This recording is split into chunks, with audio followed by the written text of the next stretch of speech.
Hello and welcome. I'm Sulaiman Aled. Tonight, days to the end of his tenure as INEC chairman, Professor Atairu Jega defends his use of university lecturers as returning officers. While protest trails plan to relocate Boko Haram prisoners to Ekulobia in Anambra state. As Nigerians await the constitution of a new federal cabinet, analysts urge President Buhari to make competence top priority. And Eurozone finance ministers reject requests by Greece to extend their bailout program beyond 30th June. On business news tonight, fuel subsidy prevents oil marketers from getting assistance from banks in the country.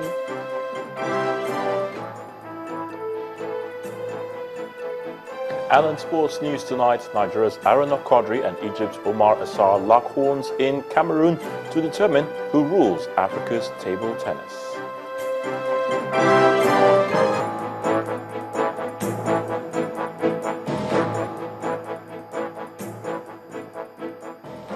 The chairman of the Independent Electoral National Commission, INEC, Professor Atairu Jega, has been speaking on why he used university lecturers as returning officers during the elections. According to him, years of working closely with his colleagues in the Ivory Tower convinced him that they would best ensure the credibility of the electoral process. The INEC chairman was speaking during what could be described as a thank you forum organized for the former electoral officials and vice-chancellors in Abuja. The university dons also used the platform to call for more funding of the university system in Nigeria to reposition it to meet global standards. Not much has been heard of the chairman of INEC, Professor Jega, since the successful conduct of the 2015 general elections 2 months ago. But in this gathering of vice-chancellors from Nigerian universities, all attentions shifted to Professor Jega as he meets these professors, some of whom he engaged as the returning officers during the elections. Professor Jega told journalists what informed his choice of engaging vice-chancellors during the polls. We know that anybody who has risen in the system and developed a career and became a vice-chancellor will not for anything damage his or her reputation by pandering to the wishes of politicians. So that's why we decided to make them returning officers, and we are very pleased that they have done this country proud. Professor Jega also spoke about his plans after he leaves office as the INEC chairman. I'm looking forward to taking a leave and resting, and then going back to my job in the university, teaching, research, and community service. For the Association of Vice-Chancellors, however, it was time to set an agenda for the government on alternative means of funding the university system in Nigeria. We want to say that our educational system should be positioned for sustainable development. The way the economy is, the global economy generally is, it is very clear that government alone may not be able to sustain the educational system. And so we would like to encourage the government to network with all stakeholders to see how we can sustain education. What one we want to see is that the last government tried by adopting the needs assessment policy to revamp the university education in the nation. We want to plead with this government to be able to keep faith with that so as to stem the kind of inconsistency of strikes and problems that before universities when agreements are not kept. Also, there will be need to look for a mechanism for funding higher education in Nigeria. Some of these professors and vice-chancellors in this gathering were instrumental in the process that brought this new government into office 2 months ago. It is hoped that the government will also work to improve the plight of their own constituency, which is the universities where they serve as vice-chancellors.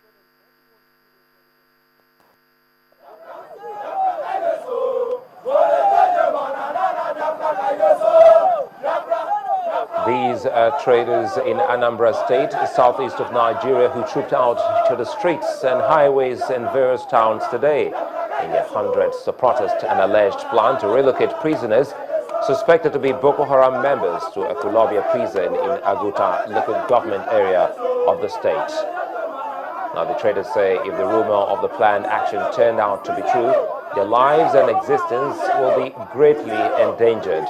According to the President General of Anambra State Amalgamated Market Traders Association, Mr. Okudili Ezewankwo, the planned relocation is unacceptable to them, as they want to continue to enjoy the peace currently prevailing in the state. They appeal to the federal government to rescind such decision to send down the insurgents undergoing trial to Anambra State or any part of the southeast.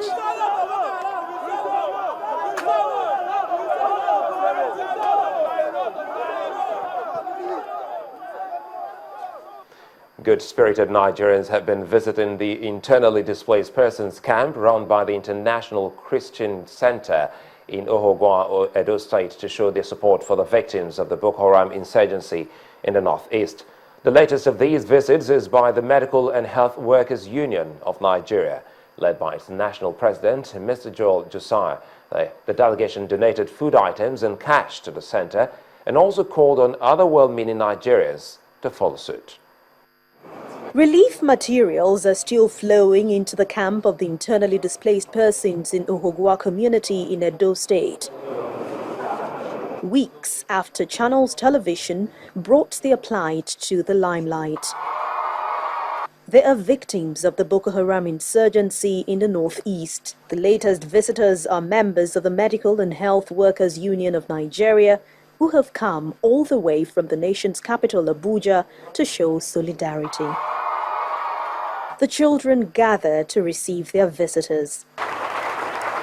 After giving words of hope and encouragement, the union backs it up with action. This sends the children into spontaneous jubilation. Of you who have lost parents, I am one of you. So do not lose hope. God will definitely grow you to become people like us here and even greater than us.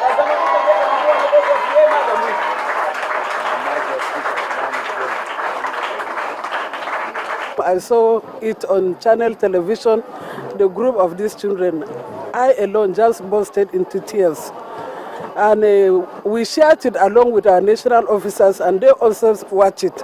And it is on that basis that every one of us were touched, that made us to come here. And what we have seen today is the reality on ground. Founder of the center, Mr. Solomon Folorunshaw, shows his appreciation and calls on other well-meaning Nigerians to lend their support. Everybody that is here, the security agents are involved in, they know them, they have their data, every information of what's going on there is with them. So in that area, we are grateful. We are expecting. I know the government is overburdened by so many needs of the state and even Nigeria as a whole. The government has a lot of issues, but we are expecting that God will make them see this as a priority. This IDP center caters for over 1,500 people, and the handlers say they need help. It is hoped that many more acts of kindness will continue to come their way.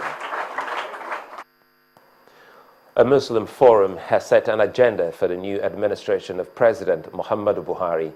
The forum, which was attended by former Minister of Sports, Malam Bolaji Abdullah, and other faithful in Abuja, listed education, health and poverty as areas to be given top priority in the interest of national development. In the spirit of Ramadan, this lecture was organized by these Muslim faithfuls to remind themselves of how to contribute their quota to national development irrespective of their class in the society.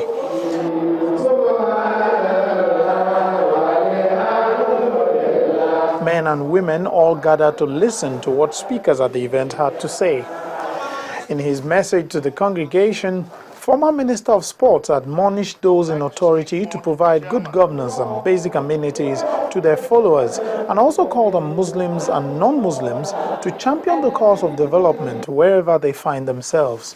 The number of sick people in this country, the number of maternal death that is recorded, the number of infant mortality that is recorded in Nigeria today is mostly found in Muslim societies in our country and elsewhere. For me, these are the biggest leadership challenges facing Muslims in this country. And whoever is occupying the position of leadership in Nigeria, or whoever is playing leadership role in whatever capacity, must prioritize this. Speaker after speaker also appealed for closer interaction between leaders and their followers, noting that everyone must give account of their actions or inactions someday. At different strata, no matter how low or how highly placed. Therefore, good governance must be applied in leadership because it translates to good leadership. In a multi-religious and multi-ethnic society like ours, it is expected that leaders are seen as being fair to all concerned and protect the lives and properties of all, no matter their tribes, religion, or race. While the leaders are expected to be fair and just in the management of the state affairs, the citizens are also expected to perform their civic responsibility and cooperate with the state to maintain law and order. Al-Jabbar, Al-Mutakabbir. Prayers were also offered for leaders at all levels. Amma yushrikun.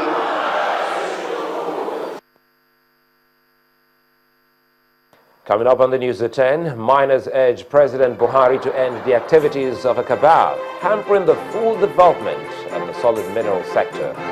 Join us again.